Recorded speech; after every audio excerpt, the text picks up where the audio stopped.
명문인 하버드 대학 식당에 그 주방장이 동양 사람이었었답니다. 그 주방장이 동양 사람이다 보니까 유색인종이라고 하는 이유 때문에 학생들에게 자주 멸시를 받곤 했다고 해요. 그래도 명문인데, 그것도 시작은 어떻든 기독교 사학이고 최근 들어서 이제 그 기독교적인 색깔이 많이 흐려지긴 했지만 그래도 믿음 있는 학생들이 모여 공부하는 곳인데 우리가 이래서 되겠느냐? 그래서 그 인종차별에 대한 학생들 사이에 일종의 반성 토론 같은 것들이 몇 차례 열렸고, 마지막에는 학생회장이 구내식당으로 찾아가서 그 주방장에게 공개 사과를 하는 그런 행사를 벌이게 되었다는 거예요. 학생회장은 학생회장을 비롯한 수십 명 학생들이 식당으로 몰려가 주방장을 좀 밖으로 나오라 이렇게 불러 세우고는 그동안 이유도 없이 당신을 모욕하고 온 것을 진심으로 사과합니다라고 사과의 인사를 했다는 겁니다. 그러자 그 주방장이 모자까지 벗으면서 아주 겸손한 자세로 이렇게 언급을 하더랍니다. 그럼 더 이상 저도 스프에 비듬을 털지 않겠습니다. 그동안에 자기가 모욕받을 때마다 모자 벗고 비듬을 다 털어가지고 휘휘 저어서 아마 스프를 나눠 주었던 모양이에요. 불이한 대접에 대한 보복이 있어 왔다라고 하는 거죠. 오늘 본문에 이 왕 아마샤는 선택의 기로에 서 있습니다. 스프에 비듬을 터는 정도의 그런 보복으로 끝나지 않을 두 대상 중 하나를 지금 선택해야 되는 거예요. 하나는 우리를 향한 사랑 때문에 보복을 의도하시지는 않으시지만 그래도 승리의 열쇠를 쥐고 있는, 보복은 안 하셔도 그래? 그러면 네 맘대로 해봐라.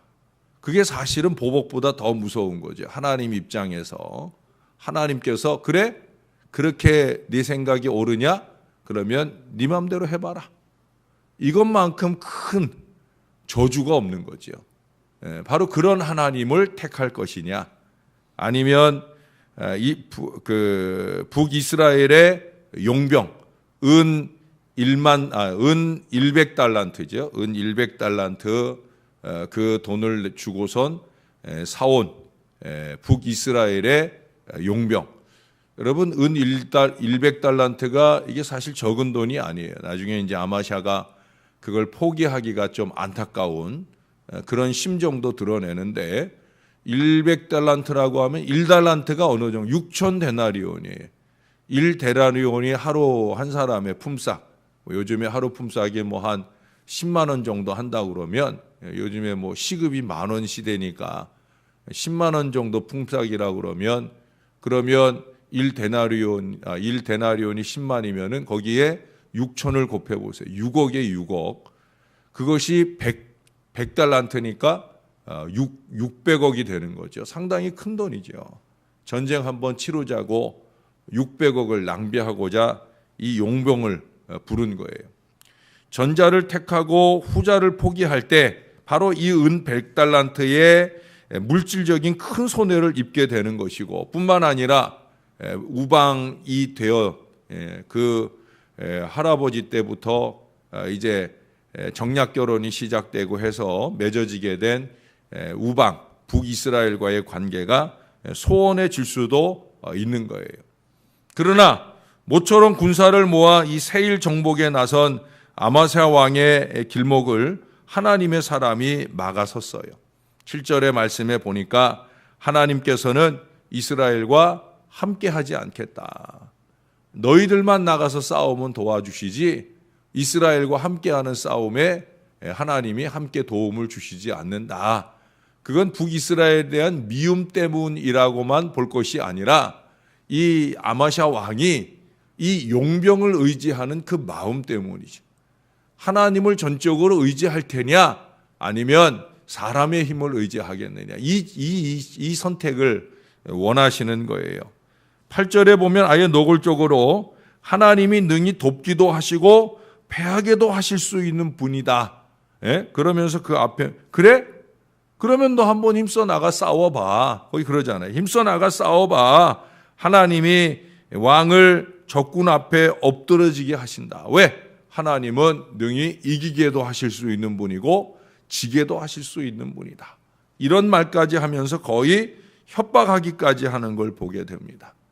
하나님의 사람들의 이 불의한 세력과의 연합적 도모를 결코 좌시하지 않으시겠다 하는 하나님의 뜻을 분명하게 전하게 됩니다. 여러분, 우리는 이런 상황에서 아마셔처럼 눈앞의 손해를 안 보려고 할 때가 많이 있지 않습니까? 그러나 9절에 보면 거기 100달란트를 이스라엘 군대에게 주었으니 어찌할까 하는 말에 대하여 여호와께서 능히 이보다 모든 것을 왕에게 주실 수 있나이다. 눈앞에 100달란트의 아까움 가지고 멸망을 향해 가지 말고 눈앞에 잠시 이익 내던지면 하나님이 나중 축복을 엄청나게 주신다. 그것에 비할 수 없이 큰 축복을 주신다. 그런 얘기를 하는 거예요. 결국 믿음을 보시고자 하는 거죠. 하나님의 뜻을 온전히 따름에 있어 항상 다가오는 두 가지 문제가 있죠. 첫 번째는 바로 이 눈앞의 이익이에요. 특히 장사나 사업하는 분들, 어떤 분은 아예 목사한테 대놓고 목사님 요즘 세상이 목사님 말씀대로 해가지고는 못 삽니다 라고까지 얘기를 해요. 목사는 목사의 말을 하는 게 아니라 하나님의 말씀을 전하는 거거든요. 또 그 말씀에 대하여 믿음을 보여야 되는 것, 그것이 신앙 아니에요? 아닌가요? 그냥 요즘 세태대로 사셔요? 그렇게 살아야 되는 건가요? 그럼 뭐하러 예배하고 뭐하러 말씀을 들으세요? 그렇잖아요. 우리가 말씀을 듣는 이유는 말씀을 믿음 삼으려고. 세상은 그런 이치나 흐름으로 살아도 믿음의 사람은 믿음의 사람답게 살아가려고. 근데 발목을 잡아요. 첫째 발목은 바로 눈앞의 이익. 그 이익을 놓고 싶지 않으니까 거짓도 쉽고 술수도 쉽고 그런 어리석음으로 살아요. 두 번째는 뭐예요? 사람에 연연하는 마음이죠. 사람을 너무 의지하다 보니까 그 사람의 말, 그 사람의 행동이 내가 의지하고 바라보는 하나님의 말씀보다 더 우위에 있는 이 어리석음. 바로 이 두 가지가 우리의 믿음의 발목을 잡을 때, 우리의 믿음의 걸림돌이 될 때가 많이 있다는 거예요. 그러나 여러분, 그럼에도 불구하고 우리는 눈앞에 이익을 내던지고 얄팍한 사람의 도움에 연연하고 사람이 집착하는 그런 태도를 버리고 우리 하나님의 뜻을 온전히 따르는 믿음의 선택을 보고자 하신다는 사실을 잊지 말아야 됩니다. 그게 당장은 손해일 것 같아도 아니에요. 눈앞의 이익이 당장 큰 이익이 될 것 같지만 그렇지 않아요. 지나놓고 보면 눈앞에 누린 그 불의한 이익은 반드시 화가 되어서 우리에게 돌아옵니다. 우리가 이걸 알아야 됩니다. 하나님께서 그 이상으로 능히 갚으실 수 있는 분이다 하는 믿음의 확신이 우리의 마음에 분명할 때 우리는 기꺼이 우리 하나님을 선택할 수가 있는 거예요. 다행히도 이 아마샤는 그 믿음의 선택을 해요. 눈앞에 손해나 또 나중에 더해질 보복 뭐 그런 것보다는 하나님의 뜻이 우선이라는 바로 그 믿음이에요. 하나님의 사람, 그 사람을 만나서 그 사람에게 들은 그 말씀으로 자기의 믿음의 용기를 북돋아서 그 믿음의 선택을 하는 거예요. 여러분, 실제로 본곳으로 돌아가게 된 북이스라엘 군이 심히 노하여 돌아갔다고 10절에 말씀하고요. 13절에 가서 보면은 유다의 성읍들을 습격해서 보복을 가하고 가는 걸 보게 됩니다. 이게 그들의 본색이라면 여러분, 나중에 세일과의 전쟁에서 이기고 났을 때에도 그들이 어쩌면 죽수어서 개줄 뻔한 그런 일을 만날 수도 있는 거예요. 아니, 전쟁에 불려서 싸움을 하면 100달란트 준다 했는데 싸우지 말고 그냥 돌아가라. 100달란트 줄게. 이기의 손해예요. 이익이잖아요. 안 싸우고 우리 중에 누구가 다치거나 죽지 않고 100달란트 주기로 한 거 그 100달란트 가지고 갔으니까 이익이잖아요. 그런데도 불구하고 분을 내오고 싸움을 걸고 해를 입히고 하는 건 뭐예요? 나중에 전쟁에서 이기고 나면 절대 100달란트로 만족하지 않겠다는 그 본색이 드러나는 거거든요. 하나님은 그걸 누구보다 잘 아시는 거예요. 죄송한 얘기지만 대부분 많은 사람들은 이렇습니다. 자기에게 무언가 이익이 되니까 함께 해줄 뿐이지 정말 온 마음과 정성을 다해 함께 해주는 사람들이 그리 많지 않다라고 하는 거예요. 그런 분은 우리 하나님밖에 없어요. 어떻든 여기 11절에 보면은 이 아마샤가 담력을 냈다, 용기를 냈다는 거예요. 용기를 내어야 되는 일이죠. 왜? 10만의 군사가 줄어드는 일이잖아요. 10만의 군사를 돌려보냈어요. 이제 나머지 군사를 가지고 싸워 나가야 되는 거예요. 더군다나 100달란트의 손해를 입게 되었어요. 또 왕 옆에 얼마나 많은 신하들이, 얼마나 많은 신하들이 또 이 말 저 말 하겠어요. 100달란트를 그냥 주다니 뭐 이런 소리도 하고, 10만이 없으면 어떻게 싸우냐고 이런 소리도 하고, 얼마나 많은 방백들이 그 옆에서 별소리를 다 하지 않았겠어요. 그러니 지도자인 아마샤의 입장에서는 믿음의 담력이 필요하죠. 믿음의 용기를 가져야 되는 거예요. 13절의 분위기로 봐서는 등 뒤에다 적을 두고 나가게 된 그런 상황일 수도 있지만은 그가 담력을 얻은 비결이 도대체 어디에 있겠습니까? 그건 다름없죠. 바로 하나님. 하나님이 그의 담력의 비결인 거예요.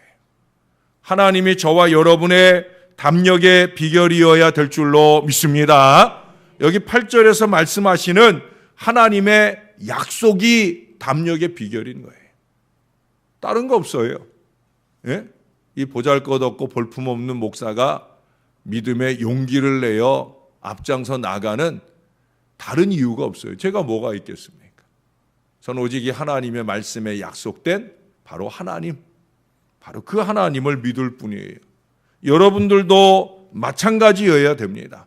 하나님께 집중된 이 아마샤의 태도가 모든 상황적 불리함에도 불구하고 담력을 내어 전쟁에 임하고 결국은 승리를 얻게 된 비결이라는 거예요. 비록 그 앞에 2절을 좀 보십시다. 우리가 2절을 안 읽었으니까 2절을 제가 한번 읽어드릴게요. 아마샤가 여호와께서 보시기에 정직하게 행하기는 하였으나 온전한 마음으로 행하지 아니하였더라. 온전한 마음으로 행하지 아니했다라고 말하고 있지만 그럼에도 불구하고 하나님의 사랑에 대한 확신에 찬 선택을 하게 될 때 그에게 승리가 되어 돌아왔다는 거예요. 제가 한번 물어보십시다. 여러분들은 하나님을 온전한 마음으로 신앙하십니까? 아닙니까? 온전한 마음으로 신앙하고 계시죠? 내가 볼 때도 그런 것 같아요. 그러면 아마샤보다 나아야 할까요? 못해야 할까요? 나아야 되지요.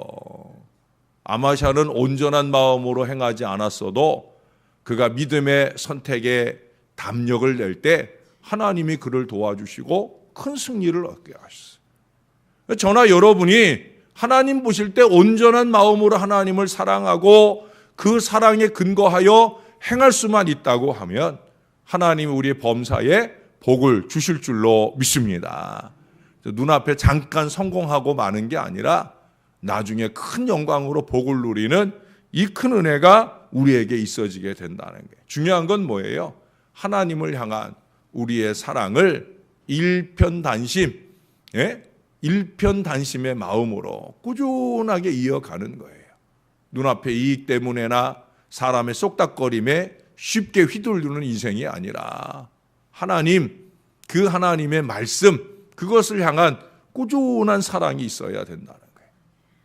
여러분, 베스트셀러 작가인 양 기자의 소설 모순이라고 하는 책에서 사랑에 대한 정의를 이렇게 재미있게 묘사를 해 주었었어요.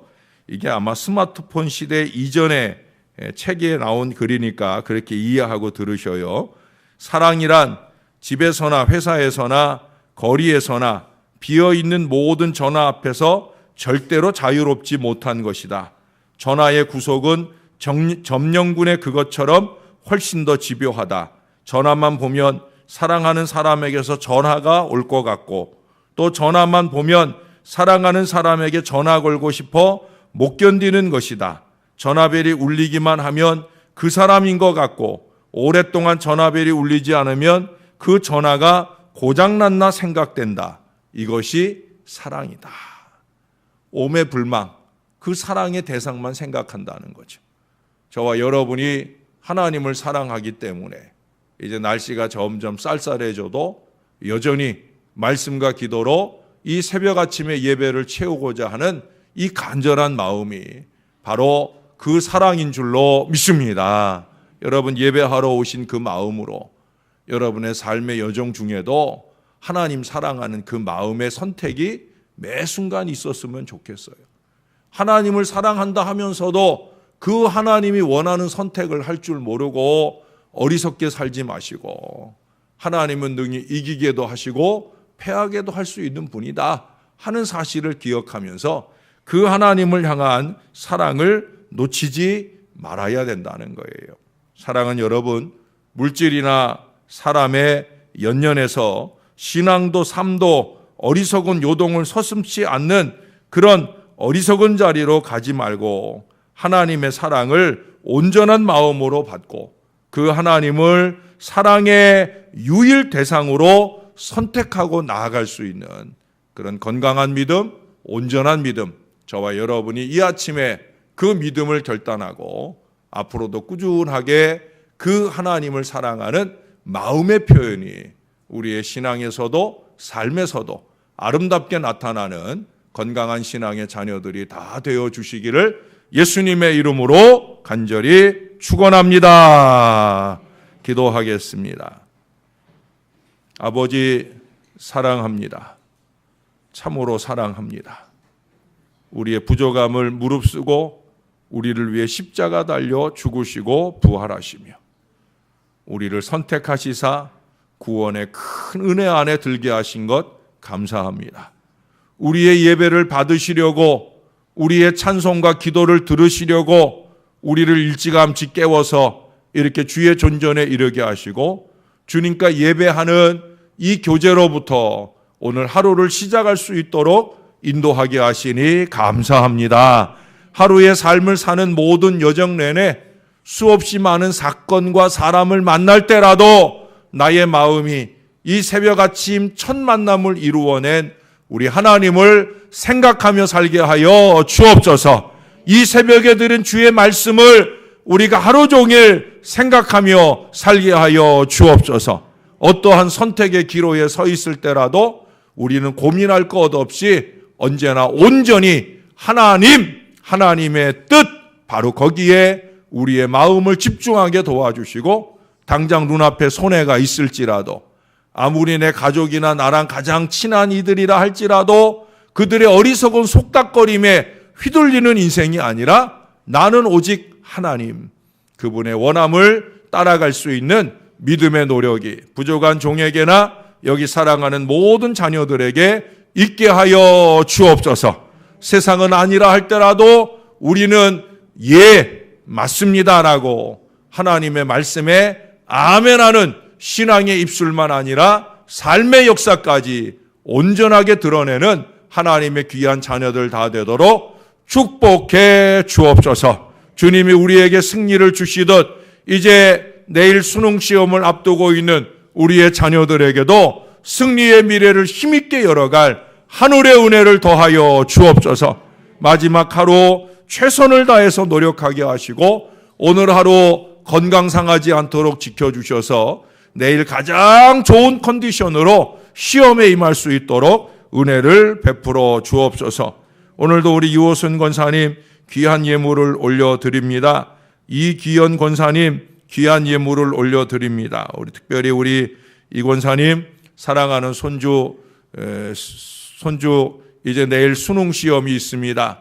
우리 승원이에게 지혜를 주셔서 좋은 결실을 향한 걸음 되기를 원하는 이 할머니의 기도가 꼭 응할 수 있게 도와 주옵소서. 우리 사랑하는 유건사님의 간절한 서원의 기도들 위에도 역사를 주시고 새해를 준비하는 귀한 믿음으로 지금 기도 중에 있사오니 새해가 하늘의 축복을 받아 누리는 은혜의 한 해 되게 역사해 주옵소서. 감사합니다. 예수님 이름으로 기도합니다. 아멘.